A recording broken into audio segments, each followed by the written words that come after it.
আমরা 15 দিন আগে এই পশুর হাটটি পরিদর্শন করেছিলাম এবং সেদিন আমরা বলেছিলাম যে ক্রেতা এবং বিক্রেতাদের স্বস্তিদায়ক কেনাকাটা এবং পশুর হাট ব্যবস্থাপনা সুন্দর করার জন্য সরকারের পক্ষ থেকে এবং সিটি কর্পোরেশনের পক্ষ থেকে যা যা করার প্রয়োজন আমরা করব।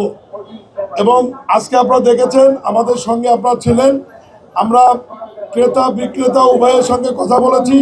সবাই বলেছে পরিবেশ ভালো আছে, স্বস্তিদায়ক আছে এবং হাসিলের যে বিষয়টি, মোট পশুর মূল্যর 5% যে বিষয়টা, এটা আমরা নিশ্চিত করেছি এবং মানি রসিদ, টাকার রসিদ আমরা চেক করেছি, একজন কাস্টমারের কাছেও দেখেছি। তবে অতিরিক্ত বৃষ্টি হলে, সাময়িক কিছু অসুবিধা হলেও সিটি কর্পোরেশনের লোকজন সার্বক্ষণিক দায়িত্ব পালন করছে। পানি নিষ্কাশনের ব্যবস্থা থাকবে এবং অতিরিক্ত কার্যক্রমমুক্ত কোথাও যদি হয় সেই জায়গাতে আমরা ইট, সুরকি বা বালু দিয়ে তাৎক্ষণিক যাতে সমস্যা তৈরি না হয় এই বিষয়ে আমরা খেয়াল রাখবো।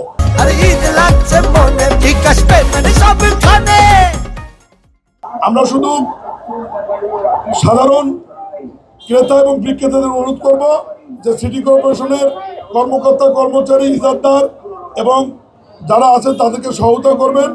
এর বাইরে এখানে নকল টাকা ধরার জন্য র্যাবের পক্ষ থেকে ব্যবস্থা আছে, পুলিশের পক্ষ থেকে ব্যবস্থা আছে, কন্ট্রোল রুম আছে, ওয়াচ টাওয়ার আছে, সার্বক্ষণিক পুলিশ, অন্যান্য আইন শৃঙ্খলা বাহিনী এবং সিটি কর্পোরেশন এখানে ভূমিকা পালন করছেন। আমরা সরকারের পক্ষ থেকে এবং সিটি কর্পোরেশনের পক্ষ থেকে এবং ডিএমপি পুলিশ কমিশনের পক্ষ থেকে সবার সহায়তা কামনা করছি।